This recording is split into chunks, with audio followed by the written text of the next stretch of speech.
This video captures one of the most bizarre virtual court hearings you'll ever see, where a routine misdemeanor case quickly turns into total courtroom chaos.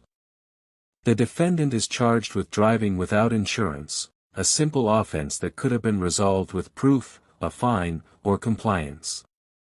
Instead, she chooses a very different path.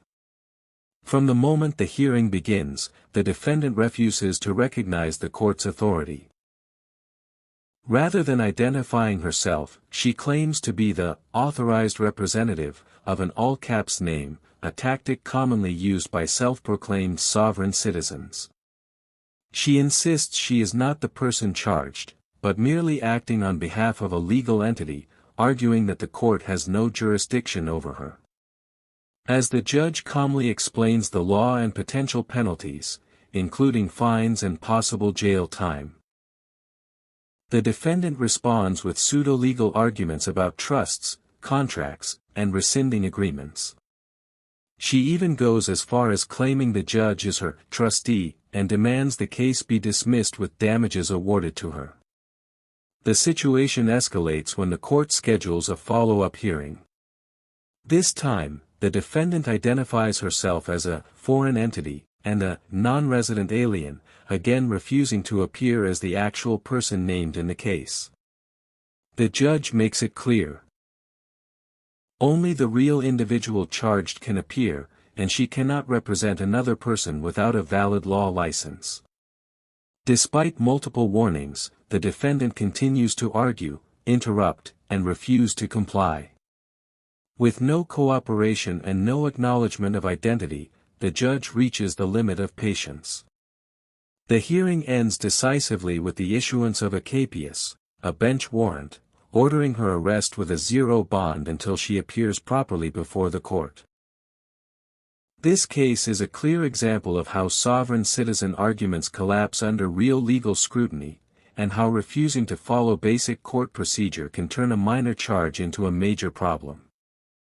For the record, please.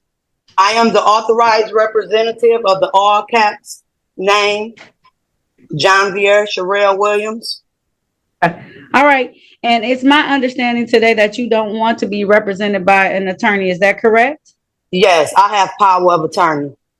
Okay. And you know that you have the absolute right to have an attorney. This matter is a misdemeanor before my court, so certain constitutional rights kick in. The fine is up to $500. A possible, I believe, now this one ticket is 90 days maximum in jail, potentially, in these particular matters. So when we start taking away civil liberties, there's a right to have an attorney. You understand that, ma'am? Yes. Okay. Ma'am, how would you like to move forward with this? Do you have current insurance, up-to-date and current insurance? Actually, I took the car and I put it inside of the business, the trust, and I'm not operating the vehicle now because we need to do some more paperwork on it. I am in the process of rescinding all my contracts. I'm just here to make a special appearance. Okay, so let me let you know. So even if you're making a special appearance on behalf of that, either you have insurance or you don't have insurance. And then you need to tell me how you would like to proceed forward. We can either proceed forward with the plea, proceed forward with the trial, bench, As I understand the process, the judge, the county attorney, or the police officer has leveled the criminal charge with the clerk against the trust using the all cap name. Ma'am, it's all the same. So whether it's all caps or lower caps, if it comes under your driver's license number and it's a registered vehicle to you, it's your responsibility. So my question was, do you or don't you have insurance at this point in time? I'm asking you to dismiss the case with prejudice. Okay, so I'm not going to do that because it's still an open case and I still don't have whether or not you have insurance has to be provided. Any vehicles that are driven, road, traveled on the roads have to have insurance in the state of Michigan. Well, the clerk, who is the administrator of the CSTQ trust, then appointed you, the judge, as the trustee for the trust. And since neither of you can be the beneficiary, that leaves me. And therefore, you are my trustee. So as my trustee, I instruct you to discharge this entire matter. Judge will ask you, okay? No. So here's your options. You can either plead or you can have a bench or jury trial. How would you like to proceed? I am Or if you asking you don't to want to dismiss. participate, or if you don't I want to don't want a participate, contract at all. I don't want a contract at all. so if you don't want to participate, then what we do is the next stage is the show cause or KPS. So, as my trustee, I instruct you to discharge this entire matter with prejudice and award the penalties for these charges to be paid to me and compensation, damages, or for all false arrests. All right. So it seems like she doesn't want to participate in today's hearing. So I'm going to set this for a show cause on the date of July 22nd, 2024 at 8:30 a.m. If at that point in time, Ms. John Vieira Sherelle Williams would like to participate in the hearing, she can return to court bond set at $0 personal. Have a great day, ma'am. I am here as the authorized Our counsel, representative of the all cap name. I am here to make a special appearance, limited special appearance. All right. So I'm a foreign entity challenging your jurisdiction. Okay. So I need the actual person, John Vieira Williams. So if you're representing her, I need her to be online as well. So if she cannot be online, I can't proceed with this hearing today, and she's going to be capious at this point in time. Okay, so that all cap name was created by the state of Michigan for public and political purposes. Are you bringing suit to your own corporation? I am a non-resident alien. Listen to me. I'm here for, no ma'am. I give you very specific things. This is a matter for no insurance for John Vieira Sherelle Williams. If she is not present today, I'm asking you to this matter. Okay. Okay. So is she present today? Do you have any interest in the case of filing a W-9 or a 1040 form with the IRS? No. This is a traffic matter for no insurance misdemeanor. And if you're not John Vieira Williams, you don't have any claims in this case anyway. So I need that person to appear, or else this case will be capious today. I'm asking you to dismiss the case charges. I don't know. I am an authorized representative. I just told you I'm an authorized representative. Do you have a P number? Because the only person who can represent someone in court is an attorney. What is your P number, ma'am? I'm an attorney, in fact. Listen, you to dismiss this case. I'm not. If not, I will put a UCC. I will lean it. I will lean it. Quiet. John Vieira Sherelle Williams, are you present, ma'am? John Vieira Williams, are you present twice? John Vieira Sherelle Williams. To make a special limit appearance on the behalf of Ms. Williams. If you're not going to answer the question she asked, and don't say anything.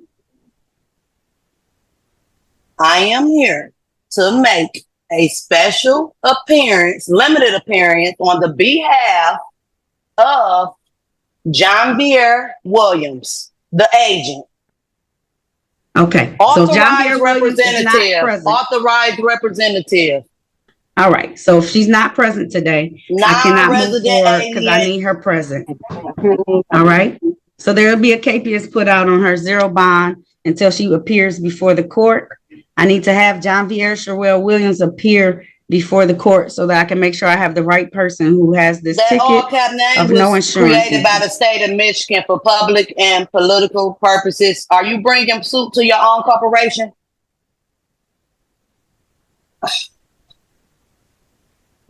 Thank you. John Vieira Sherelle Williams is capious until she appears before my court to answer to the no insurance misdemeanor ticket. The hearing opens quietly, the way thousands of court sessions do every single day. A judge appears on screen, organized files in front of her, posture steady, expression neutral.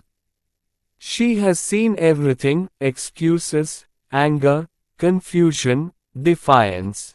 And she knows how quickly a simple case can turn complicated when someone refuses to accept reality.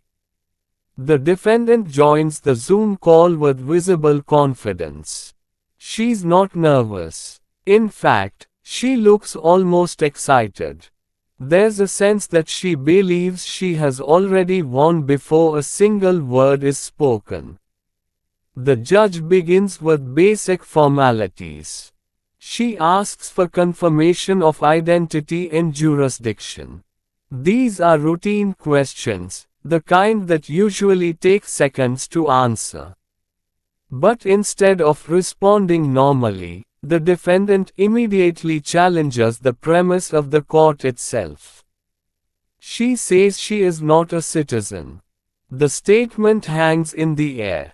For a brief moment, the judge doesn't respond. Not because she's confused, but because she recognizes exactly what is happening. This isn't confusion. This is ideology. The defendant continues talking, explaining that she is a sovereign individual, separate from the government, separate from the state, and therefore not bound by its laws. She speaks quickly, confidently, as if she's reciting something she has practiced many times. The judge listens. And then, unexpectedly, she laughs.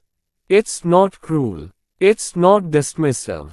It's the sound of someone who has heard the same argument dozens of times and knows exactly how it ends every single time. The judge explains, calmly and clearly, that the court does not operate on personal belief systems. The law does not depend on whether someone agrees with it. Jurisdiction is determined by location and conduct, not by self-declared status. But the defendant refuses to slow down. She interrupts again, repeating that she never consented to any contract with the government. She claims laws only apply to corporations, not people. She insists that her legal name is being misused and that the court is addressing a fictional entity instead of her real self. The judge's expression shifts slightly. The amusement fades. The professionalism remains. She explains that none of these claims are valid. Not legally. Not procedurally. Not historically. Courts across the country have rejected these arguments over and over again. The defendant doesn't accept this. She raises her voice. She speaks over the judge. She repeats the same phrases, hoping volume will replace validity. She accuses the court of ignoring her rights, of committing fraud, of operating under secret rules. That's when the judge's tone changes. She becomes firm. She explains that rights come with responsibilities. That freedom does not mean exemption. And that refusing to acknowledge the authority of the court does not make that authority disappear. The judge makes it very clear that participation is not optional. The hearing will proceed. Orders will be issued. Consequences will follow. The defendant scoffs. She says jail doesn't scare her. That statement causes the judge to pause again, but this time, there is no laughter.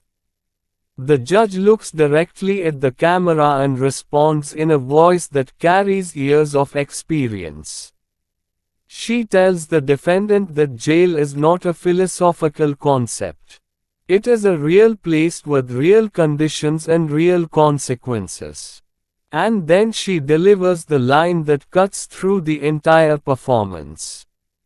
She tells her that jail is not going to love her. Not as an insult. Not as a threat. But as a fact. The courtroom falls silent. For the first time, the defendant hesitates. The judge explains that every person who has entered a courtroom claiming sovereignty has learned the same lesson. The system does not bend for ideology. It does not negotiate with misinformation. And it does not excuse willful ignorance. She reminds the defendant that the internet is full of confident voices offering legal shortcuts that do not exist. And that following those voices often leads people into deeper trouble, not freedom. The defendant tries to interrupt again, but the judge stops her immediately. She warns her that continued disruptions will result in sanctions. The balance of power is now unmistakable. The judge continues, explaining that the law is not a debate club.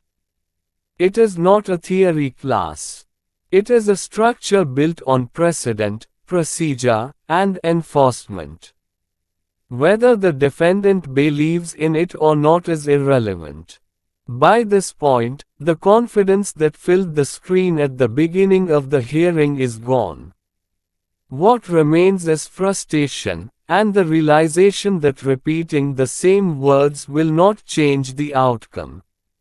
The judge moves forward with the case, issuing instructions and making expectations clear.